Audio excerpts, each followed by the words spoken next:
बनारस घाट अपनी खूबसूरती के लिए बहुत प्रचलित है, पर घाट के किनारे कई राज लिए बैठे हैं। ये कहानी शुरू होती है बनारस के घाट के पास बने ममता निवास से, जहाँ प्रिया लाल जोड़े में ममता के घर उसकी बहू बनकर आती है। आओ आओ बहू, घर को अपने पैरों से पवित्र करो। ममता घर की दहलीज पार कर ही रही होती है कि अचानक एक बहुत गंदी सी बास पूरे घर में फैल जाती है।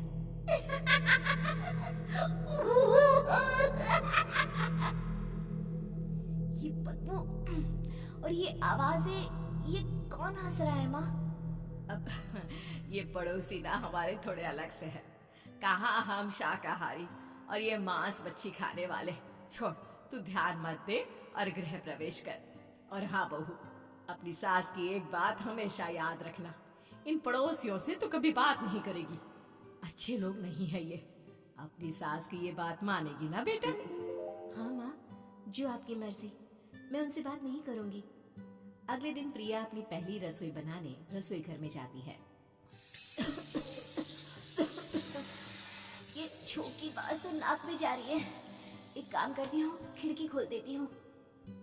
प्रिया खिड़की खोलने जाती है।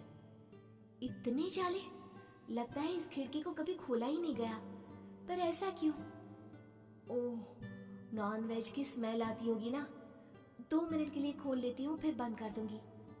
प्रिया खिड़की खोलती है। खिड़की खोलते ही उसकी नजर सामने वाले घर की खिड़की पर पड़ती है, जहाँ एक लड़की खड़ी होती है, हाथों में मेहंदी, लाल रंग की साड़ी, बिल्कुल सजी धजी, मानो प्रिया की तरह ही वो भी नई नवेली बहू हो। वो प्रिया को देखकर मुस्कुराती है।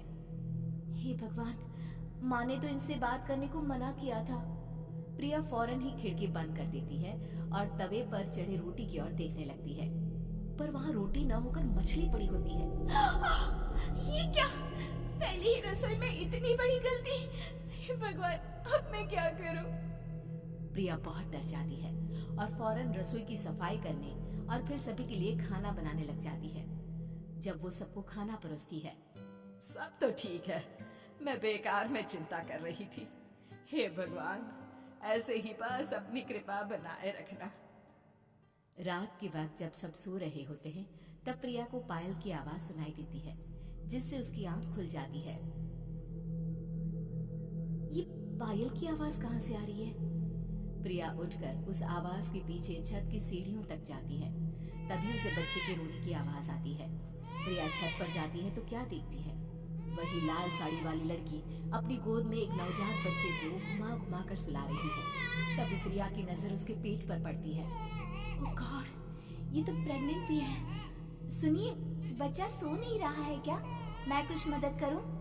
नहीं नहीं, आपके घर वालों को अच्छा नहीं लगेगा, मैं संभाल लूंगी। स्नेहा की गोद से बच्चा हाथ मारकर प्रिया की गोद में आने को छटपटाने लगता है। दोनों घर अगल बगल में बने होने के कारण प्रिया उस बच्चे को गोद में ले लेती है। प्रिया के पास आते ही वो सो जाता है। बच्चे का वो स्पर्श रात भर प्रिया भूल नहीं पाती और अगली सुबह वो छत पर कपड़े सुखा रही होती है। तभी उसे एक औरत इशारा करके बुलाती है। स्नेहा कह रही थी बाबू तुम्हारी गोद में आते ही सो गया। मैं गौरी, स्नेहा की माँ हूँ। बहू, घर आना, बाबू को खिला भी लेना।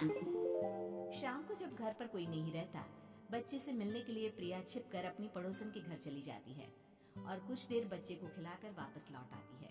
इसके कुछ दिन बाद ही प्रिया को पता चलता है कि वो माँ बनने वाली है। ममता की खुशी का ठिकाना नहीं रहता।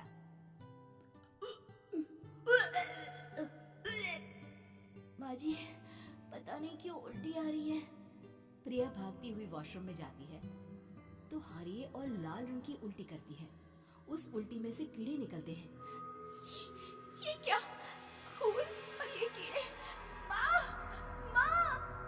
प्रिया की आवाज सुनकर ममता दौड़ कर आती है, पर बेसिन में कुछ नहीं होता। प्रिया हक्की बक्की रह जाती है। ये सब क्या हो रहा है? प्रिया घबरा जाती है और अपने कमरे में जाकर सो जाती है। डर के कारण वो इतनी थक जाती है कि उसकी आंख लग जाती है।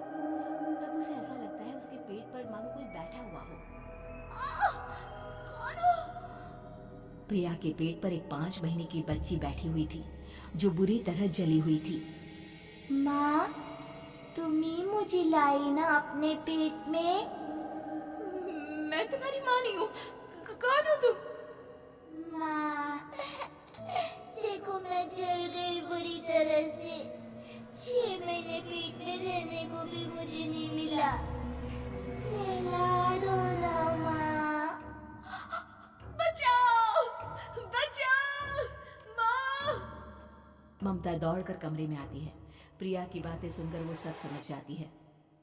तू कहीं बगल वाले घर में तो नहीं जाकर आई ना बहू? मुझे माफ कर दो, मैं गई थी माँ। उस घर में सब मरे हुए हैं बहू।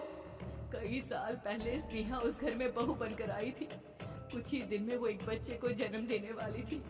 पूरा घर बच्चे के आने की खुशी में खोया था कि एक दिन अचानक उस घर में आग लग गई। सब बुरी तरह जलकर मर गए। गौरी आज भी दादी बनने का इंतजार कर रही है और इसीलिए स्नेहा ने अपना अजन्मा बच्चा तुम्हारी कोख में डाल दिया। ममता ये कह रही होती कि पीछे से उसके पैरों को एक बच्चा पकड़ लेता है। दादी, दादी। माँ, स्नेहा की गोद में यही बच्चा था। ये बच्चा कौन है फिर? तेरी मौत है। तेरी भी दादी। जिस चीज का ममता को डर था वही हो गया। ममता निवास के ऊपर मौत ने चादर बिछा दी थी। प्रिया का पेट ऐसे बढ़ जाता है मानो 9 महीने का हो। 2 हाथ उसके पेट से बाहर निकलते हैं। बहू, संतोष को फोन कर, किसी पंडित जी को बुला बहू। प्रिया का पति भागता हुआ घर आता है। ये तो होना ही था माँ। तेरा पाप तेरे सामने आ गया तो तू सह नहीं पा रही है। स्नेहा घर में आग लगी नहीं थी, माँ ने लगाई थी, प्रॉपर्टी की लालच में। और वो बच्चा मेरी पहली पत्नी का बच्चा है, मेरा बेटा, जो कि उस आग की चपेट का शिकार हो गया था। मैंने तुमसे ये सब माँ के कहने पर छुपाया था। मुझे माफ कर दो प्रिया। तुम अगर चाहो तो यहाँ से जा सकती हो। मैं तुम्हें किसी भी बंधन में रखना नहीं चाहता। मेरी शादी हुई है आपसे, मैं आपको छोड़ नहीं सकती। पर उससे पहले हमें स्नेहा, उसकी माँ और बच्चे की आत्मा की शांति करवानी होगी। संतोष और ममता गौरी के घर जाते हैं। अंदर सब कुछ जला हुआ होता है। जमीन पर जली हुई लाशें बिखरी हुई थी। ममता रो रो कर अपनी करने की माफी गौरी से मांगती है। प्रिया स्नेहा के घर वालों का अंतिम संस्कार करवा देती है और ममता निवास फिर से आत्माओं के साए से मुक्त हो जाती है।